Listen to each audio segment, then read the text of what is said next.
Hoffentlich nicht verbessert ist die Geschichte unseres nächsten Speakers. Wir haben Solomon Eko da, der darf hier schon mal zu mir kommen. Solomon verfügt über mehr als 7 Jahre als Unternehmer. Er ist Gründer von Rethink Media, einer interaktiven Full-Service-Agentur für digitale Inhalte und sitzt damit in Bonn. Das klingt total abgespaced und gründen kann er, da dürft ihr sicher sein. You're a founder. An der Universität von Lagos in Nigeria hat er das nämlich schon mal gemacht, und zwar mit Campus Connect 49. Das war damals ein Club zur Vermittlung der deutschen Sprache und Kultur in Lagos. Später hat er aus dem Club ein ganzes Unternehmen gebaut und aus allen Sachen, die er da gelernt hatte, eine Firma gemacht, die dafür gesorgt hat, dass die gerne in Deutschland studieren möchten, da das nötige Know-how auch mitnehmen. Er liebt KI und sieht sich selbst als KI-Visionär. Sein Mantra lautet, sei einfach, aber mit Prinzipien. Be simple with principle. Seine Geschichte erzählt er uns heute Abend auf Englisch.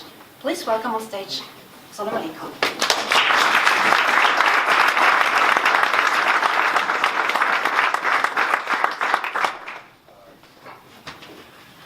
Good evening, ladies and gentlemen.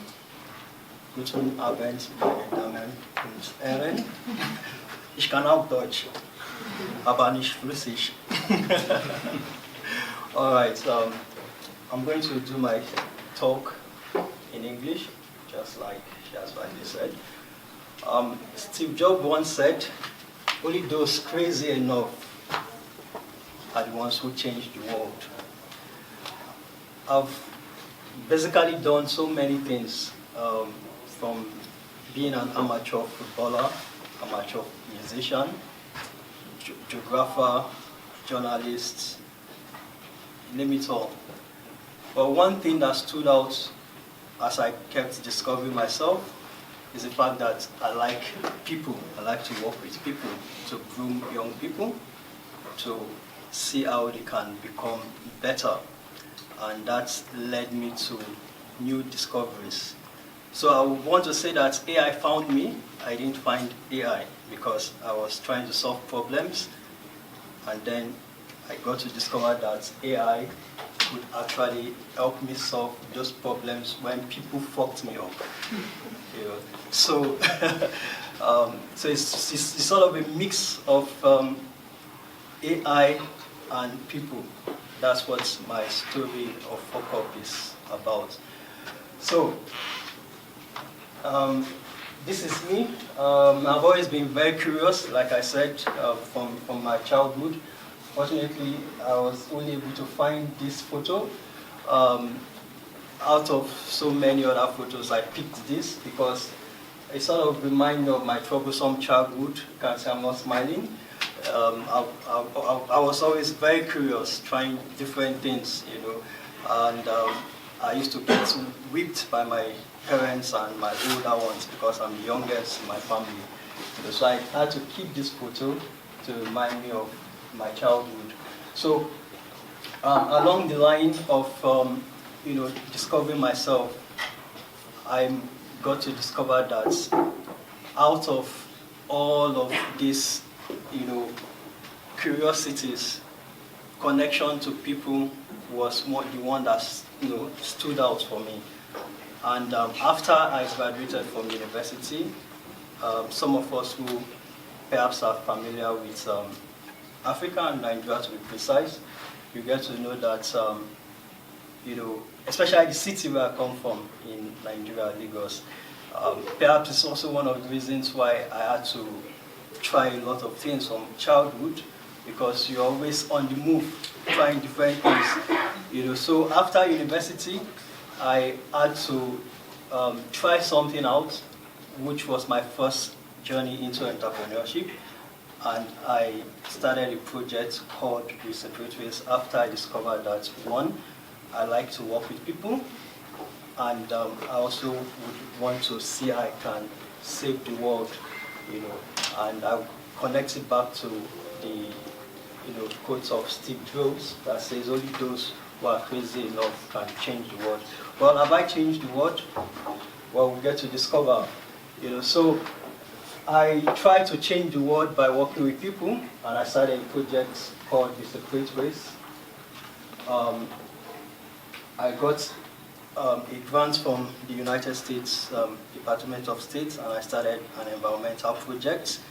And I got a group of volunteers and a group of young people, and we started this project about recycling, where I was responsible for ensuring that I can transfer knowledge about recycling and the environment to them.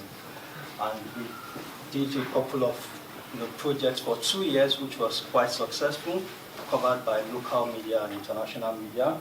And during this period, I happened to find another means. Like I said, I'm always very curious to leave Nigeria to come to Germany to study for my master's.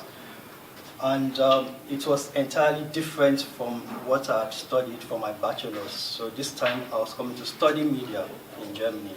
But for my bachelor's, I studied geography and planning.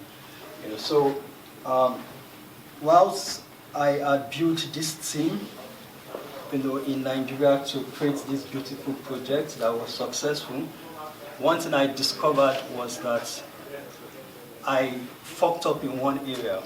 Despite the fact that I like to work with people, I didn't build people who could help me sustain the project. So what was the fuck up exactly? They were not very skilled to run a project or a business in my absence. So my departure from Nigeria was sort of the end of the project, because it couldn't continue, because I was responsible for finding funding, getting customers, and moving things ahead. So it sort of ended the project abruptly after it was successful for 2 years. While I was in Germany, I was studying for my master. This was back in 2017, 2018. I am a very stubborn person, as much as I can look calm, but I'm very stubborn mentally. So I was looking for a way to still keep this project going. What can I do? I was thinking really hard. Should I raise a new team? Should I look for funding? What would be the solution? So I decided to create a new team, and the idea was to have a team in Germany and also have a team in Nigeria. Luckily for me, I had always had friends who are in tech, so I decided to go virtual and create an e-learning system that could help the young people that I've always been working with to continue the project with their tutors and supervisors, and then also ensure that there could be a monitoring and evaluation system in place to ensure that the project can be done with the right quality and results. So with that in mind, the project started with this new set of people.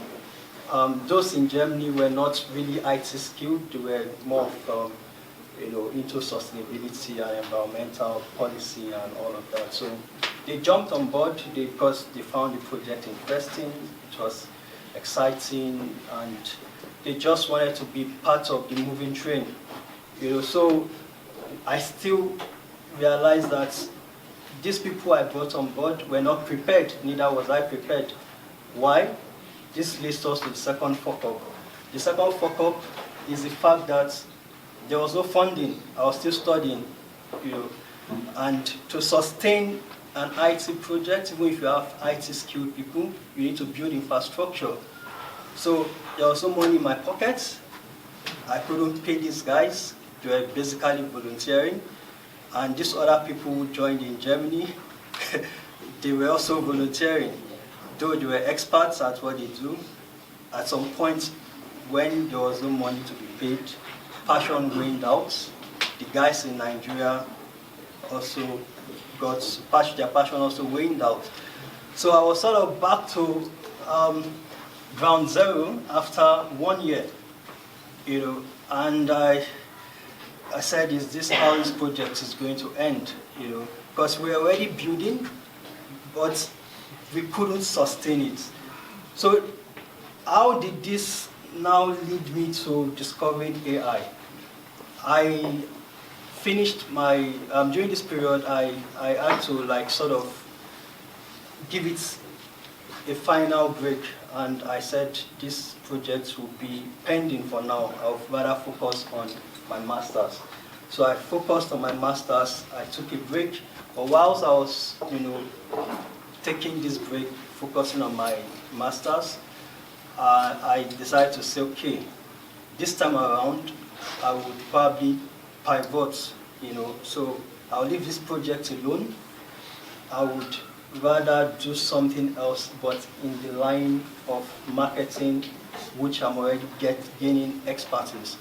So I took another bold step of faith, and I said I'm going to continue this same brand, but as a marketing agency, but I don't want any team. I want to work alone this time. Because one, I realized that I fucked up in getting a team or building a team, even if these people enjoy working with me and I enjoy working with them. I've also fucked up not being able to raise funds to sustain the project and the startup. So let me do a lot of the work myself, build something that can be attractive in itself. When people see it, they will see a system in place, a structure in place, and it will be easier for them to connect to it and to also come in to build it to the next level. So I then started, restructuring and working as a consultant and a freelancer. And it was during the process I got to realize that there's actually opportunity in what I'm doing, because I was making some money on the side and I was beginning to see results. But there was still a problem. The problem was the fact that people fucked me up again. This time, not the team I have built, but the team I had to collaborate with, because I had to work with freelancers to ensure that projects are delivered. They were delivering projects late, quality not guaranteed or not met. I started losing clients, I started losing credibility, and at this point I got really frustrated, because I'm in Germany. I just finished my master's, no fund, nothing, and this is sort of my only source of sustenance, and these guys are trying to fuck me up, so I thought of just quitting, go do something else. But it was at this point I said, something just came to my mind, and that small voice was AI. That's why I said AI found me, I didn't find AI. So, and that voice said, well, the problem here is you have clients, you have a skill, and you have people who are not delivering. So you are not actually the problem, it's the people. And you have people who are willing to pay you. So now that you found AI as a solution, what do? It means you need a platform. But I'm not an IT guy.